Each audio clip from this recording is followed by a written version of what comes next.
సోమవారం జరిగిన ఎన్నికల్లో ఎండను సైతం లెక్క చేయకుండా ఓటును వినియోగించుకుని వైసీపీ ప్రభుత్వాన్ని ఆశీర్వదించిన విశాఖ ఉత్తర నియోజకవర్గం ఓటర్లకు, పార్టీ కోసం పనిచేసిన పార్టీ నేతలకు విశాఖ ఉత్తర నియోజకవర్గ ఎమ్మెల్యే అభ్యర్థి కేకే రాజు కృతజ్ఞతలు తెలిపారు. వన్ సైడ్ వైసీపీ విజయం తథ్యం కేకే రాజు.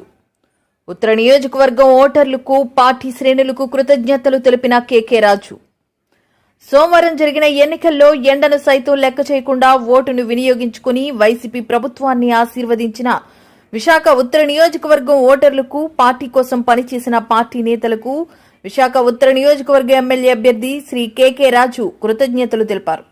ఈ మేరకు విశాఖ ఉత్తర నియోజకవర్గం పార్టీ కార్యాలయంలో పార్టీ శ్రేణులతో సమావేశమై ఎన్నికల ప్రక్రియపై చర్చించారు. వార్డుల వారీగా పోలైన ఓట్ల వివరాలు, వారిలో మన పార్టీకి ఉన్న ఆదరణపై పార్టీ శ్రేణులతో చర్చించారు. ఈ ఎన్నికల్లో వార్ వన్ సైడ్ అని, ఆంధ్రప్రదేశ్ రాష్ట్ర ప్రజలు మన జగనన్న మళ్లీ ముఖ్యమంత్రి కావాలని కోరుకుంటున్నారని, మళ్లీ వచ్చేది వైసీపీ ప్రభుత్వమేనని ఈ సందర్భంగా కేకే రాజు తెలియజేశారు. చాలా ఓపికగా ఈరోజు ఓటకు వినియోగించుకుంటున్నారు. ఇది సుపరిణామం, ఎందుకంటే ప్రాథమిక హక్కు రాజ్యం కల్పించింది.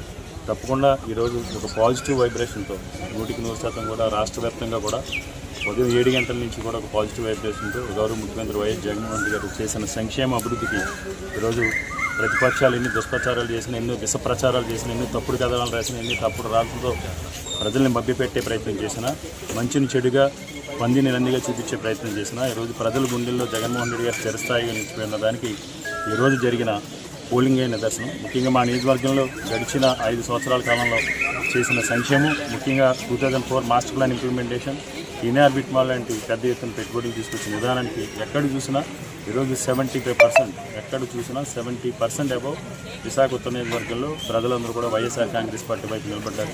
ఈరోజు ప్రత్యర్థులకి మాకు కూడా తేడాను గమనించారు. తప్పకుండా ప్రజలు 100% కూడా 70% ఓట్లతో ఈరోజు వైఎస్ఆర్ కాంగ్రెస్ పార్టీ విశాఖ ఉత్తర నియోజకవర్గాన్ని కైవసం చేసుకుంటున్నారు.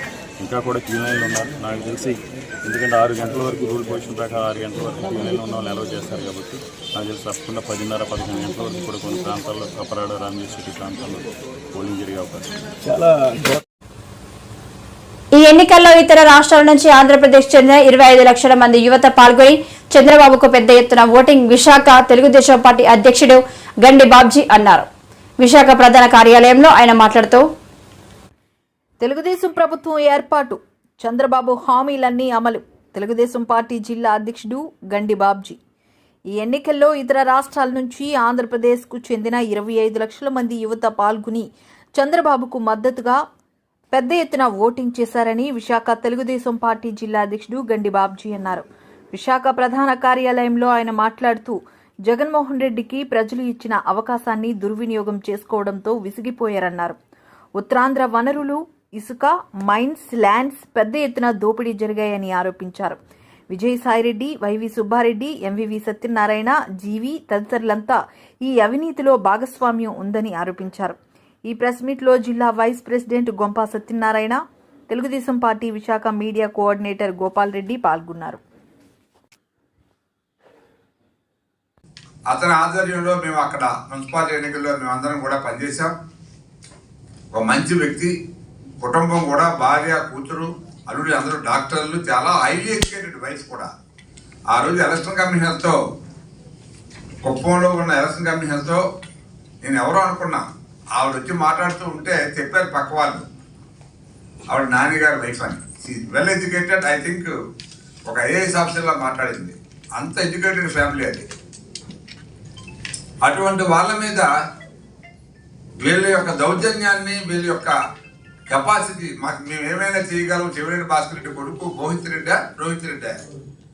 ఎంత ఘోరమైన, మరి ఇంత పెద్ద సినిమాల్లో చూపించే స్విచ్ లాంటి వెపన్తో గన్మ్యాన్, నిజంగా గన్మ్యాన్ ఫైట్ చేయకపోతే నిన్న ఆల్మోస్ట్ అతను చంపేసి ఉండేవారు. కారు అంతా ధ్వంసం చేశారు.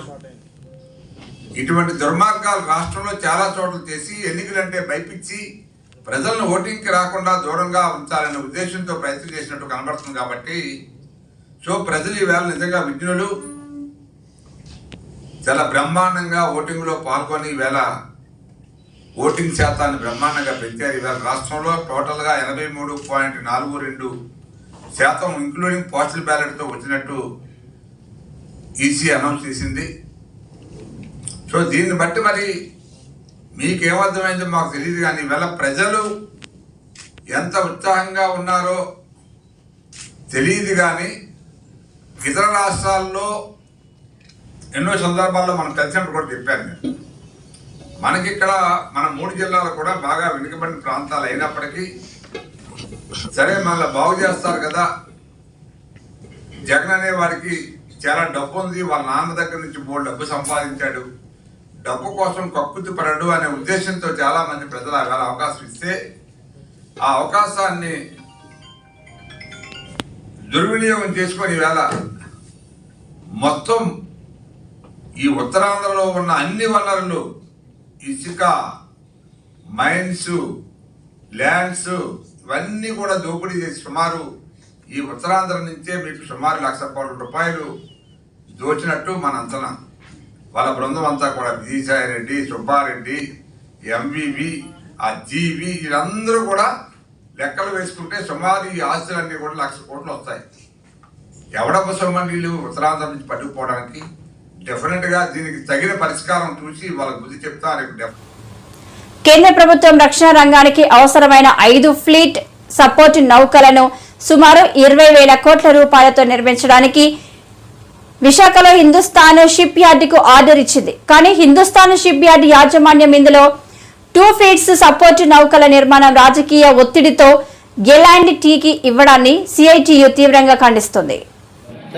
హిందుస్థాన్ షిప్ యార్డ్ భారతదేశంలోనే అత్యంత అధికమైనటువంటి 200 షిప్పులు తయారు చేసినటువంటి ఏకైక భారీ సంస్థ.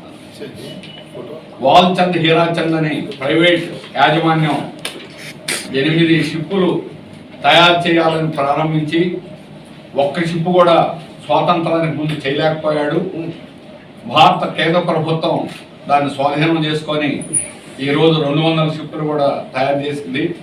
గతంలో 7,500-8,000 వేల మంది పర్మనెంట్ ఉద్యోగులు పనిచేసినటువంటి సంస్థ. కానీ సరళీకరణ విధానాల ప్రభావంతో గత 30 ఏళ్ల నుంచి సరిగ్గా వర్క్ ఆర్డర్లు అనేటువంటిది రాకుండా దేశం యొక్క రక్షణ రంగం యొక్క ఆర్డర్లు కూడా ప్రైవేట్ వాళ్ళకి అప్పగించడం జరిగింది. కానీ ప్రైవేట్ వాళ్ళు కూడా సక్రమంగా చేయకపోవడంతో 5 ఫ్లీట్ సపోర్టింగ్ నౌకల నిర్మాణం ఆర్డరు సుమారుగా 20,000 కోట్ల ఆర్డరు హిందుస్థాన్ షిప్ యార్డ్కి వచ్చింది. ఇది మళ్ళా షిప్ యార్డ్ పూర్వ వైభవానికి తీసుకెళ్లే అవకాశం. అట్లాగే విశాఖ ఉత్తరాంధ్ర ప్రాంతంలో ఉపాధి బాగా కల్పించడానికి పర్మనెంట్ ఉద్యోగాలు వచ్చేటువంటి అవకాశం. కానీ వీటిని దుర్వినియోగపరుస్తూ షిప్ యార్డ్ యాజమాన్యం సిఎండి ఖత్రి దీన్ని 2 ఫ్లీట్ సపోర్ట్ నౌకల యొక్క ఆర్డర్ని ఎల్ఎన్టీ కంపెనీకి నామినేటెడ్ బేసిస్గా ఇచ్చారు. ఆ విధంగా దీన్ని ఈ వర్క్ ఆర్డర్లను పూర్తి చేయడానికి మౌలిక సదుపాయాలు ఉండాలి, సిల్క్ వే ఉండాలి. అయిన తర్వాత దాన్ని సముద్రంలోకి వదిలేదు. దాన్ని నిర్మించే ఆర్డర్ కూడా ఎల్ఎన్టీకి ఇచ్చారు. అంటే వాడు అది నిర్మించకుండా ఆలస్యం చేసి 5 వర్క్ ఆర్డర్లను కూడా ఎల్ఎన్టీ కొట్టేయాలనేది కుట్ర. అందుకని ఈ సిఎండి మీద దర్యాప్తు చేయాలి, సిబిఐ ఎంక్వైరీ చేయాలి. ఈరోజు షిప్ యార్డ్కి వచ్చినటువంటి ఆర్డర్లు ఈ రకంగా ఎల్ఎన్టీకి బదిలీ చేయడాన్ని సిఐటియు తీవ్రంగా ఖండిస్తున్నది. సిఎండి మీద చర్యలు తీసుకోవాలని సిఐటియు డిమాండ్ చేస్తున్నాం. అలాగే 5 ఆర్డర్లు కూడా ఫ్లీట్ సపోర్టింగ్ నౌకల ఆర్డర్ మొత్తం కూడా హిందుస్థాన్ షిప్ యార్డ్లోనే చేయాలి. దీనికి మౌలిక సదుపాయాలు కలిగించేదానికి ఇచ్చినటువంటి ఎల్ఎన్టీ ఆర్డర్ను రద్దు చేసి వేరే వాళ్ళ ద్వారా దీన్ని చేయించి వేగంగా మౌలిక సదుపాయాలు కల్పించాలి. అప్పుడు ఈ షిప్ ఆర్డర్లు అనేటువంటి చేయడానికి అవకాశం కలుగుతుంది. ఆ విధంగా జరిగితేనే షిప్ యార్డ్కి ఇచ్చినటువంటి 20,000 కోట్ల ఆర్డరు నిలబెట్టుకోవడం అవుతుంది. లేకపోతే పేరుకి ఆర్డర్లు ఇవ్వడం 7 ఏళ్ల నుంచి నాటకం ఆడుతున్నారు కేంద్ర ప్రభుత్వం. ఇప్పటికి ఆర్డర్లు ఇచ్చారు. 7 ఏళ్ల నుంచి మీరు పత్రికల్లో రాస్తూనే ఉన్నారు, వచ్చేసింది షిప్ యార్డ్కి అన్ని ఆర్డర్లు అవి ఏవి రాలా. ఇప్పుడు వచ్చిన దాన్ని ఎల్ఎన్టీకి అప్పగించేటువంటి పద్ధతిలో ఈరోజు మేనేజ్మెంట్ 2 ఆల్రెడీ నామినేటెడ్ బేసిస్లో ఇచ్చేసింది. ఈ విధంగా ఇవ్వడాన్ని అవి మొత్తం రద్దు చేయాలి. మొత్తం అన్ని వర్క్ ఆర్డర్లు కూడా షిప్ యార్డ్లో నిర్మించాలి, దానికి మౌలిక సదుపాయాలు కల్పించాలి. దీంట్లో జరిగేటువంటి వెనక నుంచి రాజకీయ ఒత్తిళ్లు, బీజేపీ ప్రభుత్వం ఎటువంటి ఒత్తిళ్లతో దీన్ని ఎల్ఎన్టీకి అప్పచెప్పాలని ప్రయత్నిస్తున్నారో ఆ రాజకీయ ఒత్తిళ్లన్నింటినీ కూడా విరమించుకోవాలి. అలాగే దీంట్లో రిక్రూట్మెంట్ జరుగుతూ ఉంది. ఆ రిక్రూట్మెంట్ జరిగేటువంటి దానిలో ఇక్కడ ఉన్నటువంటి అధికారులకి 5 రెట్లు అదనంగా రిటైర్డ్ నేవీ అధికారులకు అనుభవం లేనటువంటి వాళ్ళకి, అర్హత లేని వాళ్ళకి తీసుకోవడం జరిగింది. దాన్ని కాక్ తప్పుపట్టింది. దాన్ని మళ్ళీ రద్దు చేసి మళ్ళీ ఇప్పుడు వాళ్ళకు అనుకూలంగా రూల్స్ తయారు చేసి మళ్ళీ అదే 100 మంది నేవీ అధికారులు మళ్ళా తీసుకుంటా ఉన్నారు. ఆ విధంగా ఈ నియామకాల్లో కూడా తప్పులు జరుగుతున్నాయి. స్థానికంగా అర్హత ఉన్నటువంటి వాళ్ళు, అక్కడ పనిచేసేటువంటి అధికారులు నైపుణ్యం ఉన్నవాళ్ళు అనేక మంది ఉన్నారు. వాళ్ళందరినీ తొక్కేసి ఈరోజు బయట నుంచి అనుభవం లేని, అర్హత లేని వాళ్ళని ఈ రకంగా రిక్రూట్ చేయడం అనేటువంటి తప్పు. దీన్ని కూడా మేము తీవ్రంగా విమర్శ చేస్తున్నాం. అందుకని షిప్ యార్డ్లో పూర్వ వైభవాన్ని తీసుకురావడానికి అవకాశాలు ఉన్న అవకాశాలని ఈరోజు సిఎండి ఖత్రి తీవ్రంగా దాన్ని నాశనం చేసే ప్రయత్నం చేస్తున్నాడు. ఈ సార్వత్రిక ఎన్నికల్లో ఇప్పటి వరకు జరిగిన 4 దశల పోలింగ్ లో దేశంలోని అత్యధిక ఓటింగ్ ఆంధ్రప్రదేశ్ లో నమోదైందని సీఈఓ ముఖేష్ కుమార్ మీనా అన్నారు. రాష్ట్రంలో మొత్తం 81.86% ఓట్లు పోలైనట్లు ఆయన వెల్లడించారు. ఆఫ్టర్ 4 o'clock మార్నింగ్ చాలా ఎక్కువ రష్ ఉండేది, తర్వాత మధ్యాహ్నం కొద్దిగా తగ్గింది, బట్ దెన్ అగైన్ ఈవినింగ్ టైంలో పెరిగింది. So and then second thing is that మనకు 5,600 polling station were about 1,200 votes. కాబట్టి ఇంతమంది లాస్ట్ మినిట్లో, లాస్ట్ 2-3 అవర్స్లో ఇంతమంది వస్తే చాలా చోట్ల 6 తర్వాత కూడా నడిచింది. యాజ్ ఐ సెడ్, ఆ రోజు కూడా నేను స్టేట్మెంట్ ఇచ్చాను. 3,500 పోలింగ్ స్టేషన్స్లో 6 PM తర్వాత కూడా పోలింగ్ జరిగింది. And then last polling station మనకు సుమారుగా 2 AM, నెక్స్ట్ డే 2 AM వరకు పోలింగ్ క్లోజ్ అయింది. ఆ క్లోజ్ అయిన తర్వాత నెక్స్ట్ మళ్ళీ డిస్ట్రిబ్యూషన్ సెంటర్కి రావడం, డిస్ట్రిబ్యూషన్ సెంటర్ నుంచి స్ట్రాంగ్ రూమ్కి వెళ్ళడానికి కొద్దిగా టైం పడింది. Because of several reasons. ఒకటి, కొన్ని చోట్ల చాలా లేట్ వరకు పోలింగ్ జరిగింది. కొన్ని చోట్ల వెదర్ సడన్గా మారిపోయింది. బికాజ్ ఐ రిమెంబర్ ఉదయగిరి అప్పుడు డిస్ట్రిబ్యూషన్ సెంటర్ పూర్తిగా వర్షం వలన పడిపోయింది. ఇంకా కోనసీమలో కూడా చాలా వర్షం వచ్చింది ఆ రోజు. మళ్ళీ శ్రీకాకుళంలో కూడా వచ్చింది. So however next day night వరకు, అంటే 14th నైట్ కొద్దిగా లేట్ కూడా ఈ అంతా ప్రాసెస్ అక్కడ రావడం, సీల్ చేయడం, సీల్ చేసిన తర్వాత నెక్స్ట్ డే స్క్రూట్నీ ఉంటుంది. స్క్రూట్నీ అయిన తర్వాత అబ్జర్వర్ విల్ డిసైడ్ దట్ ఇక్కడ రీపోల్ చేయాలా వద్దా. ఈ అంతా ప్రాసెస్ పూర్తి అయిన తర్వాత ఫైనల్ డిసిషన్ ఆఫ్ అబ్జర్వర్స్, అంటే ప్రతి కాన్స్టిట్యువెన్సీలో వాళ్ళు మీటింగ్ పెడతారు క్యాండిడేట్స్తో, ఆర్ఓ అండ్ అబ్జర్వర్. మీటింగ్ పెట్టిన తర్వాత they have not recommended any repoll.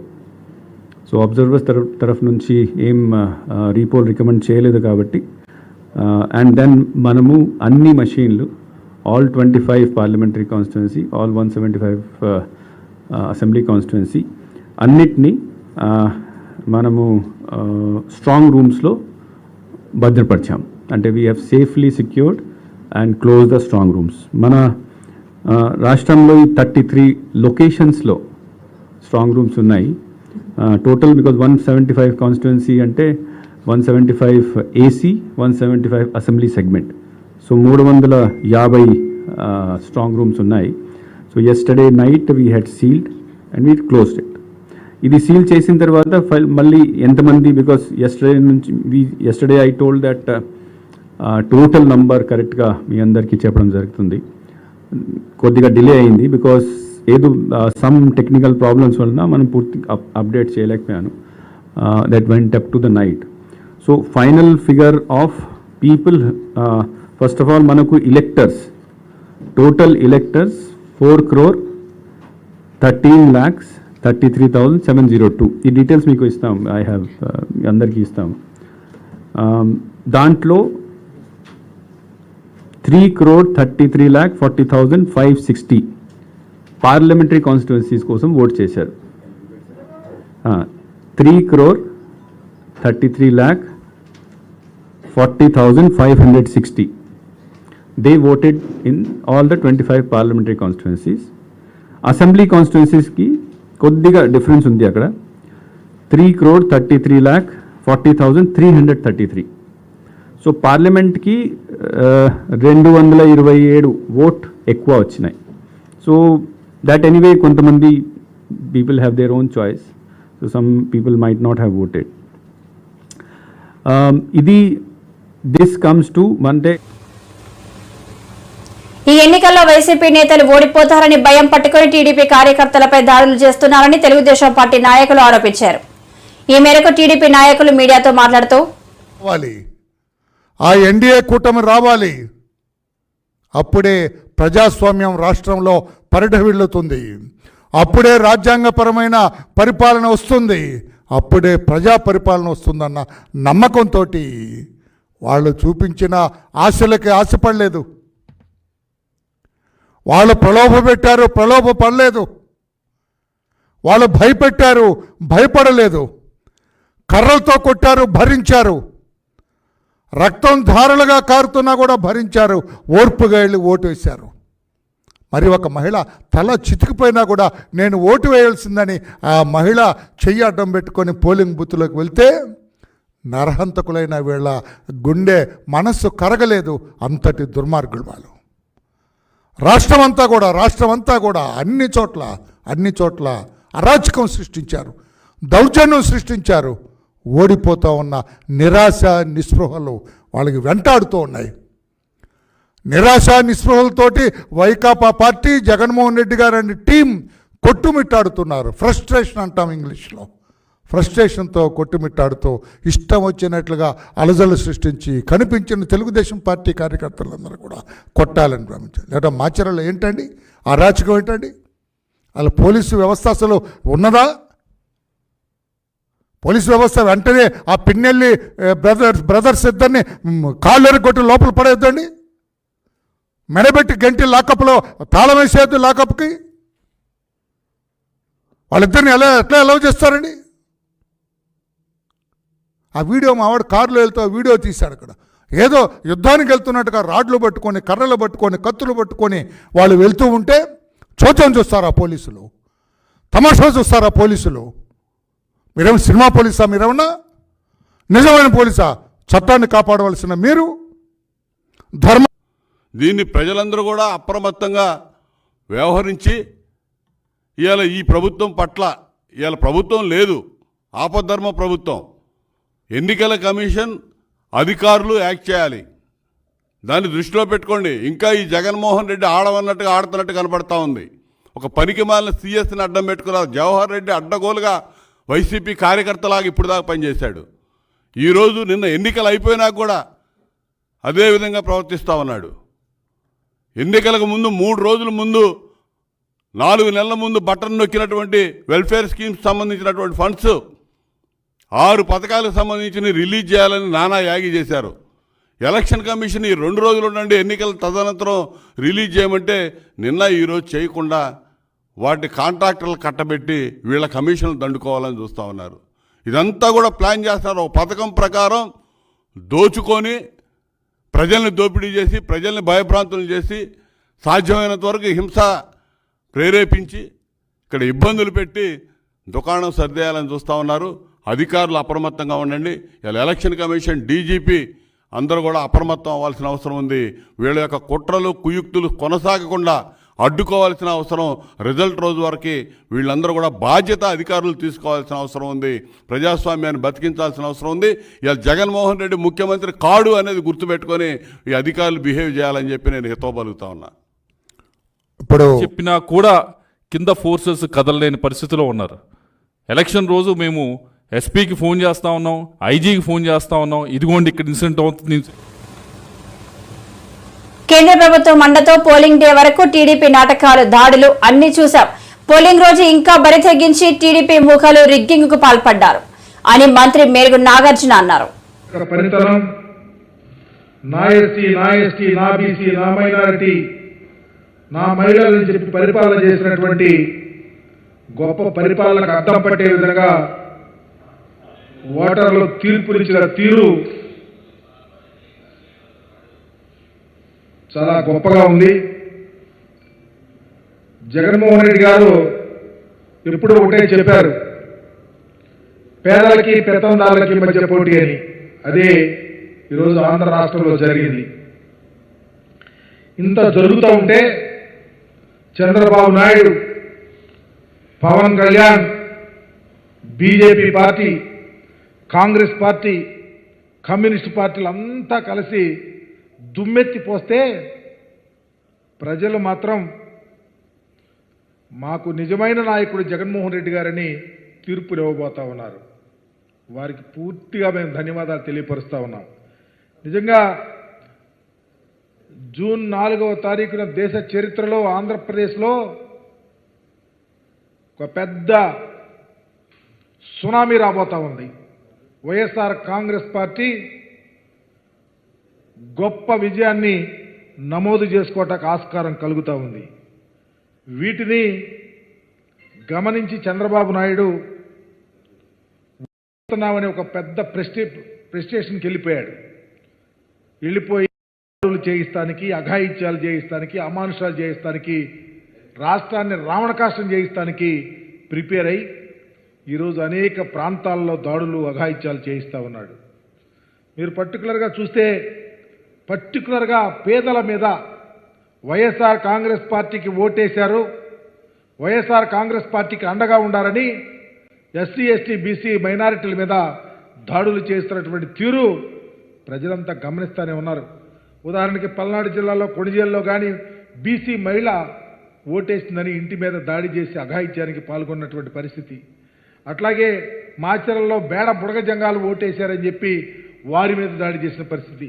చిలకలూరుపేటలో అయితే ఎస్సీ అతను ఏజెంట్గా ఉన్నాడని ఇంటి మీద దాడి చేయించినటువంటి తీరు కానీ, అట్లాగే సత్తిపల్లి ముప్పాడలో దళితులు, పేదవారి మీద దాడులు, రాళ్ల దాడి చేయించిన తీరు. ఇది పెదకొరపాడైతే ఖమ్మంపాడులో ఎస్సీ, ఎస్టీల ఇళ్ల మీద దాడులు. రాష్ట్ర వ్యాప్తంగా చంద్రబాబు ఒక ప్రత్యేకమైన కుట్రతో అతను ఆలోచన సరలే ఈ పేదవాళ్ళని బ్రతకనీయకూడదని. ఎప్పుడు ఈ పేదవారు జగన్మోహన్ రెడ్డి గారి వెంట నడిచారో, జగన్మోహన్ రెడ్డి గారికి కొమ్ము కాశారో, అతనికి ఎక్కడ లేని ఉక్రోషం వచ్చి ఈరోజు దాడులు చేయిస్తూ ఉన్నాడు. అందుకనే ఈరోజు చూస్తూ ఉన్నాం, మేము కూడా చాలా ప్రాంతాల్లో సమస్యాత్మకమైనటువంటి బూతులు ఉన్నాయి, అక్కడ పోలీసు బలగాలను పెట్టమని చెప్పి కూడా రికమెండేషన్స్ ఇచ్చాం. ఇస్తే ఎంత దారుణం అంటే అక్కడ పెట్టకుండా మాకు ఎడ్జున్నటువంటి, మాకు బాగున్నటువంటి ప్రాంతాల్లో మిలిటరీ దళాలని, పోలీసుల్ని పెట్టి ఎన్నికలు నడిపినటువంటి యంత్రాంగం, పోలీస్ యంత్రాంగం కానీ లేకపోతే ఎలక్షన్ కమిషన్కి మేము ఎన్నిసార్లు కంప్లైంట్ ఇచ్చామో వాళ్ళు నిమ్మకు నిండెత్తినట్టుండి ఎక్కడ ఏమీ పట్టించుకోలే. అంటే ఇది ఒక ప్లాన్ ప్రకారం కేంద్రంతో కుమ్మక్కై ఒక ప్లాన్ ప్రకారం ఈ రాష్ట్రంలో